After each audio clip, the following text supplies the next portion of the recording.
ಅಧಿವೇಶನದಲ್ಲಿ D K Shivakumar ಅವರು RSSನ ಒಂದು ಪ್ರಾರ್ಥನೆಯನ್ನ ಹೇಳಿಬಿಟ್ರು. ಅದಕ್ಕೆ ಬಿಜೆಪಿಗರು ಅವತ್ತು ಫುಲ್ ಜೋಶಲ್ಲಿದ್ರು. ಓಹೋ ನಮ್ಮ ಪ್ರಾರ್ಥನೆ ಹೇಳ್ಬಿಟ್ರಲ್ಲ ಅಂತ ಹೇಳಿ.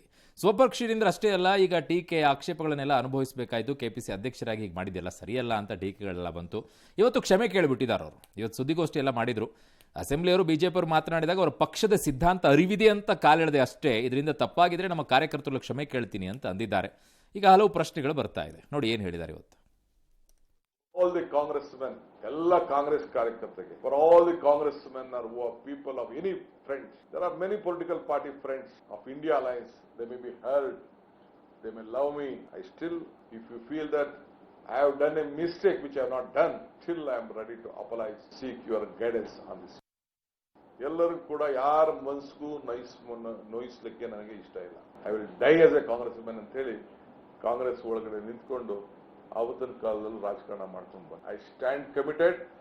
ನನ್ನ ಲಾಯಲ್ಟಿ, ನನ್ನ ಗಾಂಧಿ ಕುಟುಂಬಕ್ಕೆ ಕೊಟ್ಟಂತ ಒಂದು ಶಕ್ತಿ. ಸೊ ಅದನ್ನ ಯಾರು ಕ್ವಶನ್ ಮಾಡ್ತೀನಿ ಅಂತಂದ್ರೆ ಇದರಲ್ಲಿ ರಾಜಕಾರಣ ಮಾಡ್ಬೋದು. ಐನೋ ಎಷ್ಟೆಷ್ಟು ಕಟ್ಟು ಪೇಸ್ಟು ಮಾಡಿ ಎಲ್ಲೆಲ್ಲೇನೇನು ಮೆಸೇಜ್ ಕಳಿಸ್ಬೇಕು ಅಂತ ಹೇಳಿ ಕಳಿಸ್ತಾ ಇದ್ದೀರಾ. You do it is your duty. ಇದನ್ನ ನಾನು ಇಲ್ಲಿಗೆ ತೆರೆ ಹೇಳದಂತ ಕೆಲಸ ಮಾಡ್ತೀನಿ. None of the party high command has spoken to me. ಅವರು ಚರ್ಚೆ ಮಾಡಿರ್ಬೋದು, ಯಾರನ್ನೋ ಕೇಳ್ಬೋದು, ತಿಳ್ಕೊಂಡಿರ್ಬೋದು. They are all my friends, the senior leaders. ಅವರೆಲ್ಲ ಏನ್ ಹೇಳಿದೆ, ಅವ್ರನ್ನ ಹೊಗಳಿದಿಲ್ಲ ಎಲ್ಲ. ಡಿಕೆ ಕ್ಷಮೆಯಾಚನೆ ಬಳಿಕ ಹರಿಪ್ರಸಾದ್ ಇದಕ್ಕೆ ಪ್ರತಿಕ್ರಿಯೆ ಕೊಟ್ಟರು. ಇನ್ನು ಹೈಕಮಾಂಡ್ ಗಮನಕ್ಕೆ ಏನಾದರೂ ಇದು ತಪ್ಪು ಅನ್ಸಿದ್ರೆ ಅವ್ರು ಹೇಳ್ತಾರೆ ಅಂತ ಪರಮೇಶ್ವರ್ ಹೇಳಿದ್ರೆ, ಕ್ಷಮೆ ಕೇಳಿ ಫುಲ್ ಸ್ಟಾಪ್ ಹಾಕಿರೋದು ಒಳ್ಳೇದು ಅಂತ ಸತೀಶ್ ಜಾರಕಿಹೊಳಿ ಹೇಳಿದ್ರು. ಆದರೆ DKಶಿ ಅಧಿಕಾರದ ಆಸೆಗೆ ಕ್ಷಮೆ ಕೇಳಿದ್ದಾರೆ ಅಂತ ಬಿಜೆಪಿಯ ಶಾಸಕ ಸುನಿಲ್ ಕುಮಾರ್ ಬೇಸರ ವ್ಯಕ್ತಪಡಿಸಿದರು. ಪಕ್ಷ ನಾವು ಅಥವಾ ಡಿ ಕೆ ಶಿವಕುಮಾರ್ ಕಟ್ಟಿದ್ದಲ್ಲ. ಅಧ್ಯಕ್ಷರಾಗಿ ಅವ್ರು ಹೇಳಬಾರ್ದು, ಡೆಪ್ಟಿ ಮುಖ್ಯಮಂತ್ರಿ ಆಗಿ ಹೇಳಕ್ಕೆ ನಂದೇನು ಅಭ್ಯಂತರ ಇಲ್ಲ. ಅವ್ರಿಗೆ ಅನಿಸಿದ್ರೆ ಆಗಿರೋ ತಪ್ಪು ಅಂತ ಹೇಳಿ ಬಹಳ ಸಂತೋಷ.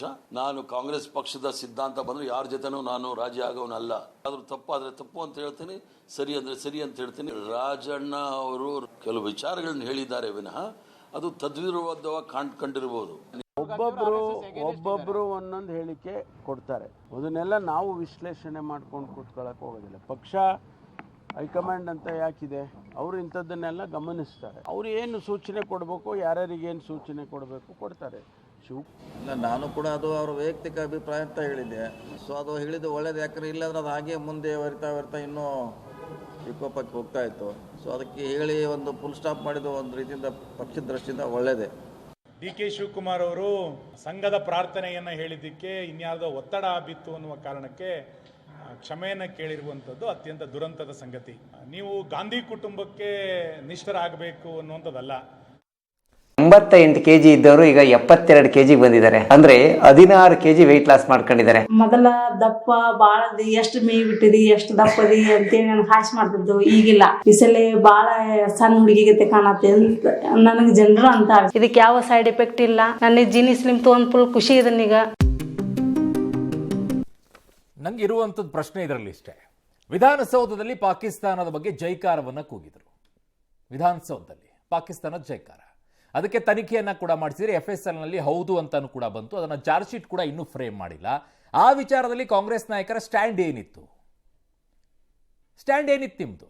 ಇಲ್ಲ ಘೋಷಣೆ ಕೂಗೇ ಇಲ್ಲ ಅಂತೇಳಿ FSLನಲ್ಲಿ ರಿಪೋರ್ಟ್ ಬಂತು, ಅದು ಹೌದು ಅಂತ ಹೇಳಿ. 3 ಜನ ಇದ್ದಾರೆ, ಅದರಲ್ಲಿ ಯಾರು ಅನ್ನುವಂಥದ್ದು ಗೊತ್ತಾಗ್ತಿಲ್ಲ. ಹಾಗಾಗಿ ಅದನ್ನ ಹೋಲ್ಡ್ ಮಾಡಿ ಇಟ್ಕೊಂಡಿದ್ದಾರೆ. ಅವತ್ತು ನಿಮಗೆ ಯಾವುದೇ ರೀತಿಯಾಗಿ ಮಾತುಗಳು ಬರದೇ ಇರುವಂಥವ್ರು ಇವತ್ತು ಸದನದ ಒಳಗಡೆಗೆ ನಿಂತ್ಕೊಂಡು ಮಾತೃಭೂಮಿಯ ಬಗ್ಗೆ ನಮಸ್ಕಾರ ಹೇಳಿರುವಂಥ ಪ್ರಾರ್ಥನೆಯ ನುಡಿಗಳನ್ನು ಹೇಳಿದ ತಕ್ಷಣ ನಿಮಗೆ ಅಪರಾಧವಾಗಿ ಕಾಣಿಸುತ್ತೆ. ಮಾತೃಭೂಮಿಗೆ ನಮಸ್ಕಾರ ಹೇಳುವಂಥದ್ದು ಅಷ್ಟೇ ಅದು ಆರಂಭದಲ್ಲಿ. ಅದನ್ನು ಹೇಳಿದ ತಕ್ಷಣ ಅದು ಅಪರಾಧ ಅನ್ನುವಂಥದ್ದಾದರೆ ಅವತ್ತು ಪಾಕಿಸ್ತಾನದ ಜೈಕಾರ ವಿಚಾರದಲ್ಲಿ ವಿರೋಧ ಮಾಡದೇ ಇರುವಂಥವ್ರು ಇದಕ್ಕೆ ವಿರೋಧ ಮಾಡ್ತಿದ್ರೆ ಅಂದರೆ ನಿಮ್ಮನ್ನು ನಾವು ಏನಂತ ತಿಳ್ಕೊಳ್ಬೇಕು ನಿಮ್ಮನ್ನ. ಅವತ್ತು ಯಾಕೆ ಧ್ವನಿ ಎತ್ತಲಿಲ್ಲ? ಸರಿ ಇದ್ರೆ ಸರಿ ಅಂತೀವಿ, ತಪ್ಪಿದ್ರೆ ತಪ್ಪು ಅಂತಿದ್ವಿ. ಅವತ್ತು ತಪ್ಪಂತ ಹೇಳಬೇಕಾಗಿತ್ತು. ಅದನ್ನು ಅವತ್ತು ಯಾಕೆ ಏನು ಮಾತನಾಡಿಲ್ಲ? ನಿಮ್ಮ ಸ್ಟ್ಯಾಂಡ್ಗಳ, ನಿಮ್ಮ ನಿಲುವುಗಳು ಸ್ಪಷ್ಟವಾಗತ್ತೆ. ಹಾಗಿದ್ದಾಗ ಬೇರೆ ಏನಾದರೂ ಹೇಳಿದ್ದಿದ್ರೆ ಅದು ಸೆಕ್ಯುಲರಿಸ್ಟ್ ಅಂತ ಕರೆಸ್ಕೊಳ್ತಾ ಇದ್ರೇನು, ಜಾತ್ಯಾತೀತರು ಅಂತ ಕರೆಸ್ಕೊಳ್ತಾ ಇದ್ರೇನು. ಏನು ತಪ್ಪು ಹೇಳಿದರು ಡಿ ಕೆ ಶಿವಕುಮಾರ್? ಅದರಲ್ಲಿ ಯಾಕೆ ಕ್ಷಮೆ ಕೇಳುವಂಥ ಪರಿಸ್ಥಿತಿಗೆ ಬಂತು? ಮಾತೃಭೂಮಿಗೆ ನಮಸ್ಕಾರ ಮಾಡಬಾರ್ದಾ? ನಿಮ್ಮ ಸ್ಟ್ಯಾಂಡ್ಗಳು ಕ್ಲಿಯರ್ ಆಗುತ್ತೆ ಅಷ್ಟೇ. ಇನ್ನು ದಸರಾ ಉದ್ಘಾಟನೆ ಲೇಖಕಿ ಹಾಗೂ ಬೂಕರ್ ಪ್ರಶಸ್ತಿ ವಿಜೇತೆ ಬಾನು ಮುಷ್ತಾಕ್ ಆಯ್ಕೆ ವಿಚಾರದಲ್ಲಿ ರಾಜಕೀಯ ಕಿತ್ತಾಟ ಮುಂದುವರಿತಾ ಇದೆ. ಬಿಜೆಪಿಗರ ಟೀಕೆಗೆ DCM DK ಶಿವಕುಮಾರ್ ತಿರುಗೇಟ್ ಕೊಟ್ಟಿದ್ದಾರೆ. ಚಾಮುಂಡೇಶ್ವರಿ ಕೇವಲ ಹಿಂದೂಗಳ ಆಸ್ತಿ ಅಲ್ಲ, ಇನ್ಯಾರ್ದ ಆಸ್ತಿ? ದಸರಾ ಹಬ್ಬವಲ್ಲ, ಅದು ಧಾರ್ಮಿಕ ಹಾಗೂ ಸಾಂಸ್ಕೃತಿಕ ಆಚರಣೆ. ಅಯೋಧ್ಯೆಗೆ ಮುಸ್ಲಿಮರು ಹೋಗಬಾರದು ಅಂತ ಯಾಕೆ ಆದೇಶ ಹೊರಡಿಸಿಲ್ಲ, ಯಾಕೆ ಹೊರಡಿಸಬೇಕು ಅಂತ. ಇದಕ್ಕೆ ವಿಪಕ್ಷ ನಾಯಕ ಅಶೋಕ್ ಕಿಡಿಕಾರಿದ್ದು ಚಾಮುಂಡಿ ಬೆಟ್ಟ ಪಕ್ಕಾ ಹಿಂದೂ ಸ್ವತ್ತು, ಮುಸ್ಲಿಮರ ಸ್ವತ್ತಲ್ಲ, ಮುಟ್ಟಿದರೆ ದಂಗೆ ಆಗುತ್ತೆ ಹುಷಾರ್ ಅಂತೆಲ್ಲ ಎಚ್ಚರಿಕೆ ಕೊಟ್ಟಿದ್ದಾರೆ. ಕೆಲವರೆಲ್ಲ ಮಾತನಾಡಿದ್ದಾರೆ, ಏನೇನು ಹೇಳಿದ್ದಾರೆ ಅನ್ನುವಂಥದ್ದನ್ನ ನೋಡೋಣ. ಚಾಮುಂಡಿ ಬೆಟ್ಟ, ಚಾಮುಂಡಿ ದೇವರು ಎಲ್ಲ ಧರ್ಮದವ್ರಿಗಿದೆ, ಹಿಂದೂಗಳ ಆಸ್ತಿ ಏನಲ್ಲ.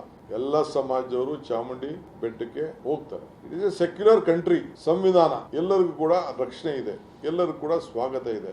ಈಗ ಕನ್ನಡ ಭಾಷೆ ಆ ಹೆಣ್ಮಗಳು ಬರೋದಪ್ಪ, ನೀವ್ ಯಾಕೆ ಬರೀತಾ ಇದ್ದೀರಾ ಅಂತ ಕ್ವಶನ್ ಮಾಡಲಿಲ್ಲ. ದಸರಾ ಇಸ್ ನಾಟ್ ಎ ಧಾರ್ಮಿಕ ಆಚರಣೆ, ಇದು ಸಾಂಸ್ಕೃತಿಕ ಆಚರಣೆ. It is A culture. ಪಕ್ಕಾ ಹಿಂದೂಗಳ ಸ್ವತ್ತು, ಮುಸಲ್ಮಾನರ ಸ್ವತ್ತಲ್ಲ. ಇಂಥ 100 ಡಿ ಕೆ ಶಿವಕುಮಾರ್ ಬಂದ್ರು ಅದನ್ನ ಮಾಡಕ್ಕಾಗಲ್ಲ. ಅದಿರ್ಬೋದು, ಧರ್ಮಸ್ಥಳ ಇರ್ಬೋದು, ತಿರುಪತಿ ಇರ್ಬೋದು, ಅಯ್ಯಪ್ಪ ಸ್ವಾಮಿ, ಇವೆಲ್ಲನೂ ಕೂಡ ಹಿಂದೂಗಳ ಸ್ವತ್ತು. ಅದನ್ನು ಮುಟ್ಟಿದ್ರೆ ದಂಗೆ ಆಗೋಗ್ತದೆ, ಹುಷಾರ್. ಯಾರೋ ಮುಸಲ್ಮಾನರು ಕೆಲವ್ರಿಗೆ ಏನಾಗಿದೆ, ಬರೀ ಭಾವನೆಗಳ ಜೊತೆ ಚೆಲ್ಲಾಟ ಆಡಿ ಸಮಾಜವನ್ನ ಒಡೆದು ರಾಜಕೀಯ ಬೇಳೆ ಬೇಯಿಸ್ಕೊಳ್ಳೋದೇ ಕೆಲವರಿಗೆ ಉದ್ಯೋಗ ಆಗ್ಬಿಟ್ಟಿದೆ. ಬಾನು ಮುಷ್ತಾಕ್ ಅವರು ಅಂತಾರಾಷ್ಟ್ರೀಯ ಪ್ರಶಸ್ತಿಯನ್ನ ಕನ್ನಡ ಸಾಹಿತ್ಯಕ್ಕೆ ತಂದುಕೊಟ್ಟು ಇವತ್ತು ನಮ್ಮ ಕನ್ನಡಿಗರ ಗೌರವದ ಸಂಕೇತ ಆಗಿದ್ದಾರೆ. ಅದನ್ನ ನೀವು ಈ ಜಾತಿ ಆ ಜಾತಿ ಧರ್ಮ ಅಂತೇಳಿ ನಾಡ ಹಬ್ಬ ದಸರಾ ಇದು ಇಡೀ ನಾಡಿನ ಜನ ಅತ್ಯಂತ ಶ್ರದ್ಧಾಭಕ್ತಿಯಿಂದ ಗೌರವಿಸುವಂತ, ಪೂಜಿಸುವಂತ ಒಂದು ನಮ್ಮ ಸಂಸ್ಕೃತಿ. ವಿಗ್ರಹ ಪೂಜೆಗೆ ಅವಕಾಶ ಇದೆ ಇಸ್ಲಾಂನಲ್ಲಿ ಅಂತಾದ್ರೆ, ಅದನ್ನ ಅವ್ರು ಒಪ್ಕೊಳ್ತಾರೆ ಅಂತಾದ್ರೆ ನಮ್ದೇನು ಅಭ್ಯಂತರ ಇಲ್ಲ. ಈ ವಿವಾದವನ್ನ ಸರ್ಕಾರವೇ ಮೈ ಮೇಲೆ ಎಳ್ಕೊಂಡಿದ್ದು. ಪ್ರತಿ ಬಾರಿ ಹಿಂದೂಗಳನ್ನ ಅವಮಾನಿಸಬೇಕು, ನಮ್ಮ ಸಾಂಸ್ಕೃತಿಕ ಉತ್ಸವಗಳ ಮೇಲೆ, ಭಾವನೆಗಳ ಮೇಲೆ ಧಕ್ಕೆಯನ್ನು ತರಬೇಕು ಅನ್ನುವಂಥದ್ದೇ. ಈಗ ಅವರು ಚಾಮುಂಡೇಶ್ವರಿ ಮೇಲೆ ನಂಬಿಕೆ ಇಲ್ಲದೆ ಇದ್ರೆ ಅವ್ರು ಬರೋದೇ ಇಲ್ಲ.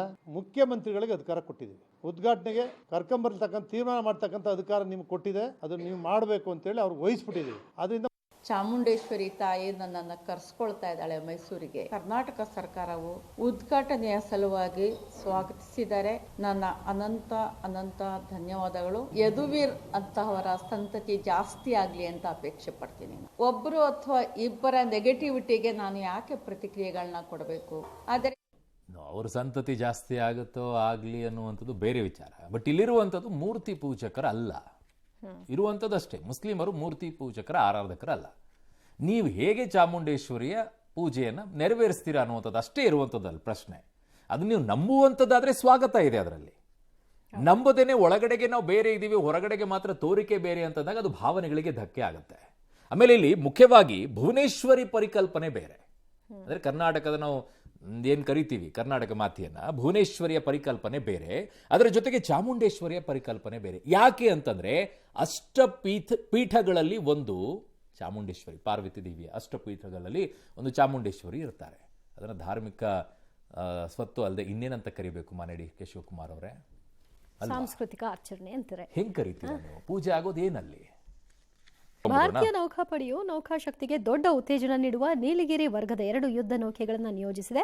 ವಿಶಾಖಪಟ್ಟಣದಲ್ಲಿ ನಡೆದ ಕಾರ್ಯಕ್ರಮದಲ್ಲಿ ರಕ್ಷಣಾ ಸಚಿವ ರಾಜನಾಥ್ ಸಿಂಗ್ ಅಧ್ಯಕ್ಷತೆಯಲ್ಲಿ ಐಎನ್ಎಸ್ ಉದಯಗಿರಿ ಮತ್ತು ಐಎನ್ಎಸ್ ಹಿಮಗಿರಿ ಎಂಬ ಅತ್ಯಾಧುನಿಕ ಯುದ್ಧ ನೌಕೆಗಳು ನೌಕಾಪಡೆಗೆ ಸೇರ್ಪಡೆಯಾಗಿವೆ. ಪ್ರಾಜೆಕ್ಟ್ 17 ಆಲ್ಫಾ ಭಾಗವಾಗಿ 75% ಸ್ವದೇಶಿಯಾಗಿ ತಯಾರಾಗಿದೆ. ಇದು ದೇಶೀಯ ತಂತ್ರಜ್ಞಾನ, ಔದ್ಯಮಿಕ ಸಾಮರ್ಥ್ಯ ಮತ್ತು ಸ್ವಾವಲಂಬನೆಗೆ ಬಲವಾಗಿದೆ. ವಿನ್ಯಾಸ, ಸ್ಟೆಲ್ತ್ ವೆಪನ್ ಹಾಗೂ ಸೆನ್ಸಾರ್ ಸಿಸ್ಟಂನಲ್ಲಿ ಅತ್ಯಾಧುನಿಕತೆಯನ್ನು ಅಳವಡಿಸಿಕೊಳ್ಳಲಾಗಿದೆ. 2 ಯುದ್ಧ ನೌಕೆಗಳು ಶತ್ರುಗಳ ರಡಾರ್ ಕಣ್ತಪ್ಪಿಸುವ ಅತ್ಯಾಧುನಿಕ ಸ್ಟೆಲ್ತ್ ತಂತ್ರಜ್ಞಾನವನ್ನು ಹೊಂದಿವೆ. ಅತಿ ಗೆಂಪು ಮತ್ತು ಧ್ವನಿ ಸಂವೇದಕಗಳಿಂದ ತಪ್ಪಿಸಿಕೊಳ್ಳಬಲ್ಲ ನೌಕೆಗಳನ್ನು ತಯಾರಿಸಲಾಗಿದೆ. ಐಎನ್ಎಸ್ ಉದಯಗಿರಿಗೆ ಆಂಧ್ರಪ್ರದೇಶದ ಉದಯಗಿರಿ ಪರ್ವತ ಶ್ರೇಣಿಯ ಹೆಸರನ್ನು ಇಡಲಾಗಿದ್ದು, ಇದು ಕೇವಲ 37 ತಿಂಗಳಲ್ಲಿ ಸಿದ್ಧವಾಗಿದೆ. ಐಎನ್ಎಸ್ ಹಿಮಗಿರಿಯ ಹೆಸರನ್ನು ಭಾರತೀಯ ನೌಕಾಪಡೆಯ ಹಳೆಯ ಐಎನ್ಎಸ್ ಹಿಮಗಿರಿಯಿಂದ ತೆಗೆದುಕೊಳ್ಳಲಾಗಿದೆ. ಇದು ದಶಕಗಳ ಕಾಲ ಸೇವೆ ಸಲ್ಲಿಸಿದೆ ಅಂತ ಕೂಡ ಹೇಳಲಾಗಿದ್ದು, 2 ನೌಕೆಗಳ ವಿಶೇಷತೆಯನ್ನು ನಾವು ನೋಡೋಣ. ಸೊ ಏನಿದೆ ಹಾಗಿದ್ದಾಗ ಐಎನ್ಎಸ್ ಉದಯಗಿರಿ ವಿಶೇಷತೆ? 6700 ಟನ್ ತೂಕ ಇದೆ, 149 ಮೀಟರ್ ಉದ್ದ ಇದೆ, ಗಂಟೆಗೆ 52 ಕಿಲೋಮೀಟರ್ ಗರಿಷ್ಠ ವೇಗ ಇದೆ, 48 ಬ್ಯಾರೆಕ್ಕು, 8 ಕ್ಷಿಪಣಿ, 8 ಬ್ರಹ್ಮೋಸ್ ಸೂಪರ್ಸಾನಿಕ್ ಮಿಸೈಲ್ ಅನ್ನು ಹೊತ್ತುಗುತ್ತೆ.